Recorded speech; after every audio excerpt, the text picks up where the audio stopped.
Welcome to the deep dive. We grab your sources, dig in deep, and pull out those key bits of knowledge just for you. Exactly. And today, wow, we're on a really fascinating mission. We're looking into the early life, the really foundational stuff of one of the galaxy's, well, most mysterious figures, young Boba Fett. Yeah, this is a chapter you don't often see. Right. A rarely seen part of his story that honestly kind of explains how he became the legend everyone knows. And it's such a compelling look at how character gets forged, isn't it? We're talking isolation, danger, figuring out self-sufficiency, who to trust, even just who you are. All through the eyes of a 10-year-old. A 10-year-old who's just lost his father and is thrown into this incredibly hostile galaxy. It's about survival, really. And the source we're digging into today is a novel focused right on Boba Fett, which is great because it gives us this really close look, almost like we're inside his head. Yeah, you get his thoughts, his feelings, how he grows during this absolutely critical time. It's a unique chance, really, to understand where that legendary persona, that, helmeted silence, actually comes from. So, okay, let's unpack this then. How does a 10-year-old kid, orphan son of this legendary bounty hunter, even start the journey to becoming an icon? What are the lessons he learns? And maybe surprisingly, who does he learn them from? It's quite a story. So where does it kick off? We're talking right after Geonosis, right? His father, Jango Fett, has just been killed by a Jedi. Yeah, the immediate aftermath. Oh. It's brutal. And Boba finds himself utterly alone, well, almost alone. Right, he's stuck in Count Dooku's underground lair on Raxus Prime, and his only company is this. What was it, a shoe-sized house droid?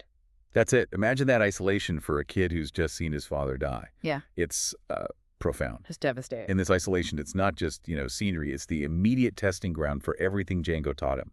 Okay, so Jango's influence is there right from the start. Oh, absolutely. Jango had left specific instructions. Find Tyrannus, not just for money, for the credits, but crucially, for Boba's own self-sufficiency. Self-sufficiency, that's a key theme, isn't it? It's the theme, really. And those lessons Jango drilled into him, like welcome your fear as a friend, but never show it, or even just the practical first things first. Uh-huh.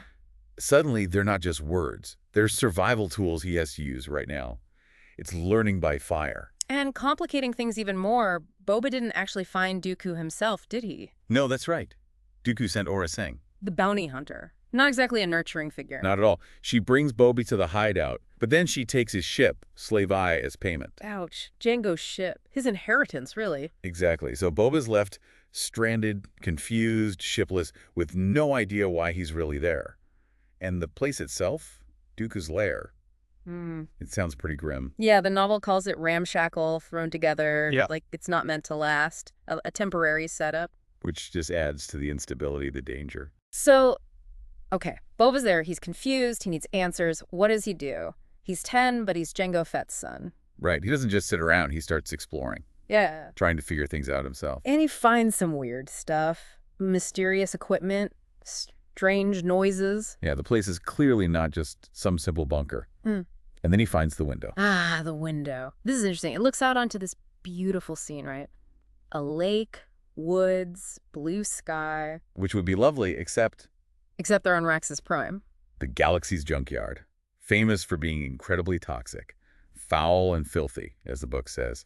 So yeah, that beautiful view, it's immediately suspicious. It's a lie, right from the start. It tells him something's deeply wrong with this place, and probably with the person running it. And just as he's figuring this out, in walks Sidon Prax. Okay, who's this guy? Sounds ominous. He is described as huge, bald reptilian, got this claw-like crest, too many big square teeth. He's Dooku's muscle, the physical threat made real. Just walking intimidation. Pretty much a walking lesson in, the dangerous creatures out there. And Prax drags Boba off to meet the Count. Yeah, forces him into a meeting. And Dooku, well, the description is just chilling. His smile, thin and sharp as a dagger, he has this palpable, dark presence. Not exactly a warm welcome. Far from it. It's completely insincere. And Dooku quickly confirms he's also Tyrannus, the name Jango told Boba to find. Okay, so the connection is made, but Boba's not buying Dooku's act. Not for a second. His suspicion just clicks into place, especially when Dooku tries this line about how it was Jango's last and fondest wish for Dooku to look after Boba. Yeah, right. Boba just knows that's not true, instinctively. And then Dooku starts subtly probing about Jango's hidden credits. Ah, the credits only Boba can access. Exactly. That seals it for Boba. He realizes this powerful Count has his own hidden agenda, and it involves him and his father's money. It's a hard lesson in mistrust. And then things get even more intriguing. Boba overhears something, doesn't he? Yes, a really critical piece. He hears Dooku on a comm saying, "Keep digging. What we are looking for is more powerful than you can possibly imagine." Wow. Okay, so Dooku's after something big on this toxic scrap heap. Something powerful. And that virtual window suddenly makes more sense, symbolically. How so? It's later revealed to be exactly what Boba suspected, an illusion. A series of illusions installed by the Count. It's fake reality, masking the toxic truth of Raxus Prime. Like Dooku himself, hiding his true motives. Precisely. It's a metaphor for the whole situation. Yeah. Nothing is what it seems. Dooku's a master of illusions, both visual and, well, political. So Boba needs real answers, not illusions. He decides to go outside the lair. Yeah, he needs the truth. He puts on his father's helmet, needs the filters just to breathe the air out there, and starts exploring the actual planet. Brave kid. Incredibly. And he actually manages to talk to a given driver. And learns something important. A bombshell, really. The driver casually mentions Dooku is hunting for a force harvester. A force harvester? What even is that? Boba doesn't know exactly, but he does know the concept is tied to the Jedi, not Sith Lords like Dooku. So, more questions. More reasons not to trust Dooku. Deepens the mystery, absolutely. And his distrust. Okay, so he's got this dangerous knowledge. Now he has to get back inside, right? Through that toxic wasteland again. And the journey back is harrowing. It's not just a walk. He's slipping in oozing slag, navigating these forests of broken machinery. Sounds awful. Like it's worse. He has to cross this pond of bubbling greenish-brown liquid. Yeah. Then another one, brighter green, turns out to be like quicksand, this glue-like mud. Oh, no. He sinks right up to his neck. It's a genuinely desperate life-or-death moment. He's facing his own end. How does he get out? This is where that self-sufficiency really kicks in a practical way. First, the helmet filters are literally keeping him alive. Preparedness, right? Jango's lesson. But then, stuck in the mud, he has to improvise. He uses a reed, like a hollow plant stem, to snag a coil of wire nearby and uses it to pull himself out. It's that moment of self-sufficiency means do it yourself. But it's more than just repeating the phrase. He's living it, adapting, using his wits. It's the birth of that Fett cunning we see later. Wow, okay, so he makes it back. Against all odds. Yeah, gets back unseen, manages to shower off all the toxic gunk. He must think he's finally safe, just for a second. But he's not. Nope. Sidon Prax grabs him. Dooku knows. He knows Boba went outside. The confrontation, this must be intense. Yeah, Chapter 7. It's huge. Dooku basically tells Boba, you know too much. He knows Boba's figured out the great secret. Which is? The big one. Dooku, as Tyrannus, helped create the Republic's clone army. The very army he's now leading the Separatists against. Oh, okay, that is big, dangerous knowledge. Extremely. And Dooku's ready to silence him. But Boba, think about this. A 10-year-old facing Count Dooku, he bluffs. He bluffs. How? He claims he already told Aurra Sing about the secret. Does Dooku buy it? He hesitates, just for a moment. But it shows Boba's incredibly quick thinking. He understands leverage, even fear, in someone like Dooku. It's amazing, really. And then pure luck. Or maybe the Force. An attack happens. Exactly. Right then, BR Town 00M, the Jedi attack Dooku's lair. Explosions, chaos. Perfect timing for Boba. Couldn't be better. In the confusion, he slips Prax's grip and just runs, like his father taught him. When things go bad, you run. And how does this escape affect him? Is he terrified? You'd think so, right. But the book says something interesting. He feels very little fear. He feels like a new man. Really? Why? It's like shedding that captive status, that immediate threat from Dooku, gives him this surge of maybe confidence, clarity. He's not just reacting anymore. He's taking charge of his own survival. Yes. And his first instinct is to grab his flight bag and his father's book, the symbols of his legacy, his identity. He's moving forward. So he gets out of the collapsing lair into the open and runs right into clone troopers. Public troopers. And his first thought is, my brothers. But it's laced with bitterness, isn't it? Yeah, because they look like his dad, but they fight for the Jedi. The Jedi who killed his dad. The irony is brutal. Deeply unsettling for him. And this encounter forces another transformation. From survivor to actor. Strategist. He needs to hide who he is. Instantly, he becomes orphan Tef. He uses his size, his age, to look like just another war refugee to this trooper, CT-4619. That's self-sufficiency again, but in a different way. Exactly. He sees it as using the opportunities that presented themselves. Yeah. It's not just physical survival now. It's social maneuvering, Yeah. creating a false identity to survive. And he's immediately thrown into a battle. Right into the thick of it. The novel calls it a bloodbath without the blood, focusing on droid destruction. Ah, okay, so intense action, but maybe slightly sanitized for a younger focus? Possibly. But for Boba, it's his first real taste of combat. He grabs a blaster from a fallen trooper and actually fights alongside these clone brothers. Even Jedi General Glenn Betty shows up briefly. Yeah, just a quick appearance, then she's off, leaving Boba in the chaotic aftermath. And from there, he ends up on a Republic ship.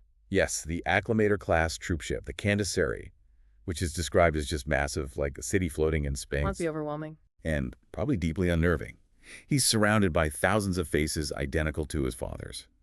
But these clones, they're different. Oh, so? They're matured at twice the normal rate. They show no fear and no excitement either, just pure military. It's efficient, but chilling. Nothing like the father he knew. So another kind of isolation in a way, surrounded by people who look like family but aren't. Exactly. And into this strange, sterile environment comes Garr. Garr, described as the only reasonably mature kid in this zoo. Right, and Garr offers Boba something completely unexpected. What's that? A friend. Just straight up a friend. Wow, that must have thrown Boba for a loop, especially after Jango's teachings. Big time. Jango taught him, in a bounty hunter's life, there was no such thing as a friend. Trust no one. But he connects with Garr. Surprisingly, yes. They seem to genuinely bond. They start exploring the ship together, breaking rules. Using Boba's observation that no one notices a 10-year-old. Yeah. Classic Fett tactics already. But this friendship, it forces Boba to question his father's rigid code. Maybe connections aren't always a weakness. And there's that interesting detail about Garr's identity too, right? Yes, really progressive for the time, perhaps. The novel mentions Garr's species doesn't determine gender until age 13. And Boba just accepts it. Completely. He contrasts it with how other kids, space brats, treat people differently based on being a boy or a girl. It shows Boba judges on character, not labels. Quite mature for his age, despite everything. Okay, so this unlikely friendship leads to some risky behavior. Understatement.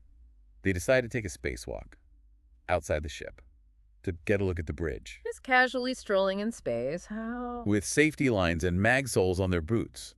Boba describes it as floating in an endless sea of stars. Must have been incredible. But incredibly dangerous, too. Oh, yeah. Boba himself explains what happens if the line breaks. Nothing forever. We will float forever, spinning off into space until we die. Grim. He doesn't sugarcoat it. Nope. He understands the stakes, which makes the fact they do it anyway even more significant. It's about that bond, that shared risk. So they get to the bridge viewport, see Glenn Betty and the crew inside, and then disaster strikes. Pretty much. A 10-minute alarm suddenly goes off. The ship's about to jump to hyperspace. While they're still outside. Exactly. Trapped outside. Minutes away from being, as Boba puts it, fried to a crisp. Okay, how do they survive this? This sounds impossible. Boba Fett improvisation strikes again. It's extraordinary. He realizes they need propulsion. Fast. So what does he do? He disconnects his own air tank and uses the escaping oxygen as a makeshift jetpack. Propels himself and Garr back towards the airlock. Wow. Applying physics under pressure. Literally. He thinks of his father's lesson. Every action has an equal and opposite reaction. It's not just a saying, it's a survival tool he applies instantly. Life-saving ingenuity. They actually make it back. Just barely. They tumble into the airlock right as the jump happens. Jedi Padawan Ulu Ulix finds them. Are they in huge trouble? Surprisingly, no. Ulix gives them a fairly mild telling off for breaking rules. Maybe he understands they're just kids, despite the near-death experience. After all that, Boba must be processing things. Does he have any breakthroughs? He does. A big one. Later, in the ship's rear observation blister the ROB looking out at the stars, he finally connects the dots about Dooku and Tyrannus. The big secret again. Yeah, he fully grasps it. As Count Dooku, the man was fighting against the Republic. But as Tyrannus, he had helped create an army for that same Republic. He realizes that is the secret Dooku wanted buried. The dangerous knowledge he now carries. That's a heavy burden for a kid. Absolutely, and it highlights the massive hypocrisy and deception at the heart of the war. While he's contemplating all this, he notices something else out there in hyperspace, doesn't he? Yeah, something odd. A tiny, flickering orange star. At first, just a blip. But it's not behaving like a star. No. He keeps watching it and realizes it's matching our speed exactly, following us, maybe. Big uh-oh. The suspense builds until the reveal. It's Slave Line. His father's ship. Stolen by Aurra Sing. She's tailing them. How does Boba react? It hits him hard. Fury, yes, but also tears. Seeing his legacy, his connection to his father being used by her, it's deeply personal. And a sign that his troubles are far from over. So the Candesari reaches its destination, Bespin. Yes, Bespin, the gas giant, famous for Cloud City. As they arrive, CT-461 Young is seen removing weapons from the ship, basically demilitarizing it. Why is that? Bespin insists on neutrality. It's supposed to be a safe haven, so no signs of the war allowed. Okay. And Boba uses this arrival to ask some pointed questions. He does. He goes straight to Ulu Ulix, the Padawan, and asks about Aurra Sing. Bold move. How does that go down? Not well. General Glendetti overhears, and her reaction is suspicious, stern. She confirms Aurra Sing is incredibly dangerous, someone who kills Jedi for sport because of some sorrow in her past. So Boba learns just how feared Aurra is. More intel for his survival kit. Exactly. He's constantly absorbing information, learning the rules of this dangerous galaxy. And this moment on Bespin, it forces a decision for Boba, doesn't it? About Garr. A really painful one. He realizes he can't stay with the Jedi, with the Republic structure. He needs to be free. And that means... leaving Garr behind. Choosing freedom over friendship. Yeah, he starts edging away from the officials, from Ulu Ulix, from Garr. It's a conscious choice for independence. But then Garr calls out his name. It seems like a betrayal at first. It does. You think, oh no, Gar's giving him up. But then... it's the opposite. Complete opposite. Garr isn't betraying him. He's returning Boba's flight bag, the one with his helmet and book that Boba forgot in his haste. It's an act of true loyalty. Wow. That must have made the next part even harder. Unbelievably hard. Boba feels he has to tell Garr the truth. My name's not Tef. Tells him his father was killed by Jedi. And then he says it. Yeah, I can't afford to have friends. I have my own road to travel alone. It's brutal, heartbreaking, but he feels it's necessary for his path. Severing that tie. Divining himself as the lone hunter already. Pretty much. And just as this incredibly emotional goodbye is happening, Aurra Sing shows up. perfect timing, in the worst way. Described with that striking bone-white skin, black eyes rimmed with kohl, the single lock of bright red hair. And she immediately raises the stakes. It dramatically. Yeah. Grabs Garr by the hair, dangles him over the edge. Literally thousands of kilometers of open air below. Forcing Boba's hand. Make a choice. Your freedom or your friend's life. Exactly. And then she makes her offer you can't refuse. Which is? Give Boba back Slave Eye, his ship, his legacy. But in return, he has to meet her alone. At a place called Revel Leap in Tabernapolis, some industrial complex on Bespin. And the condition? No Jedi, no officials. Come alone or Garr pays the price. So Boba has to go. He gets a ride. Yeah, in a cloud car. With a grumpy, prickly Ugnaught driver. Yeah. Takes him to Tabernapolis, described as a rusted wreck of metal and plastic. Grim place. And he sees his ship. He does. Slave Eye. Yeah. Just sitting there waiting. Must have been a powerful moment. Yeah. But things immediately go wrong, right? This isn't a simple handover. Not a chance. Suddenly, a Bespin Sky Patrol skimmer attacks. Out of nowhere. A setup. Aurra immediately screams betrayal at Boba. But Boba, thinking fast, his priority is the ship. Broken deal or not, he makes a move to get onto Slave Eye. But Aurra double-crosses him. Of course she does. Just as he throws his flight bag inside, she hurls him off the landing platform. No, but he doesn't give up. Never. He lands, sees the cloud car he arrived in, and just steals it. Jumps in and takes off after Slave Eye. Finds the controls surprisingly easy, sweetly maneuverable. He's a natural pilot, like his father. Seems so. And as he's chasing Aurra, he sees the pursuing Sky Patrol skimmer again. And inside. Garr and the Jedi, Ulix and Glendetti. Right. Aura's setting them up for an ambush. And Boba has a choice to make. Let her take them out. Or intervene. What does he do? He intervenes. He purposefully steers the cloud car to divert the Sky Patrol, saving them from Zora's trap. Even after saying he couldn't afford friends. Deeply complex. He thinks, I didn't regret it, though I wondered if it had been the smart thing to do. It's not about sentimentality. It's about, well, maybe something else. A code. Or just pragmatism.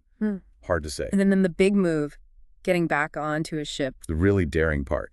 He flies the cloud car up alongside the moving Slave Eye, lines it up, and just jumps. from one moving vehicle to another, Yeah. in midair. Exactly. And lands right on a slight bag, cushioning the impact slightly. Incredible nerve. So now he's on board Sci-Fi with Aurra Sing, and the Jedi are still after them. Yep. And this is where the dynamic shifts completely. Aurra might be a killer, but she realizes something crucial. Boba can fly the ship. Better than her, maybe. Knows how to fly this thing, she says. And with Jedi starfighters on their tail, she needs him. Suddenly, Boba isn't just cargo or a target. He's essential. He has leverage. So he takes the controls. He does.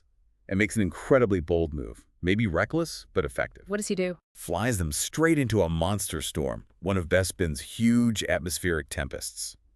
It goes from the lower levels right up towards space, filled with lightning. Flying into that seems like suicide. It's a massive gamble. Their only chance to shake the Jedi. And they make it through. Barely. The ship is creaking, groaning under the pressure. It's a desperate struggle. But they emerge out the top, into space. They've escaped. Wow. What a trial by fire for his piloting skills. Forged in the storm, he could say. It proves his ability, his nerve. So they're safe, for now, in Yeah. hyperspace. What happens between Boba and Aurra? Aurra lays out a new deal. A proposal. Which is? Let's find Jango's treasure. All the credits and treasure stashed all over the galaxy. And Boba is the key. He's the only key. The access codes are tied to his DNA and retinal scans. Only he can unlock his father's hidden legacy. That gives him a lot of power in this partnership. A precarious power, but yes, Yeah. she needs him. But Aurra is brutally honest about the terms. How so? She tells him straight up, "Trust me. You'd be a fool to trust me. Do you think I trust you?" Huh. Refreshing honesty in a way. Isn't it? She says, "We're going to get the treasure and split it. 50-50. That's it, kid. Then you're on your own." Purely transactional. No illusions of friendship or loyalty. None whatsoever. And this is where Boba's idea of self-sufficiency really crystallizes into the form we recognize. It's not just about doing it yourself anymore. No. It's about strategic alliances, even temporary ones. It's about leveraging situations, using people, even people you absolutely cannot trust to achieve your goals. His internal thoughts capture this perfectly, right? Yeah, he thinks everything's for now, kid. And that cynical but practical realization, at least he could trust her to be untrustworthy. That's the core of it, knowing exactly where you stand, even if it's on shaky ground with a dangerous partner. It's a hardened, pragmatic philosophy forged by betrayal and necessity. And so the novel leaves him there, setting off with Aurra Sing. Yep.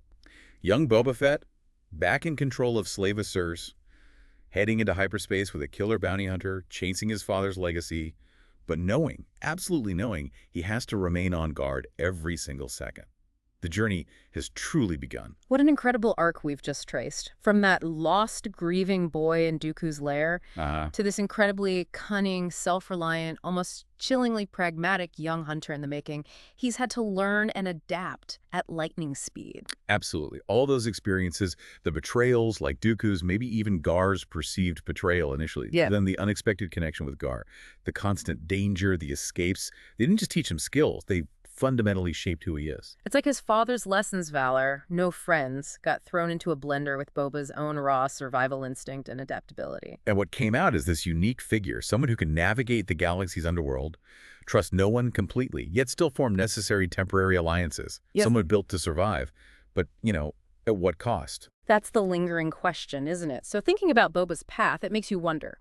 In a galaxy where, like Dooku showed, even powerful figures hide their true selves, where trust is so rare, how do you even define loyalty or self-reliance? What does family even mean when your brothers are clones fighting your enemies?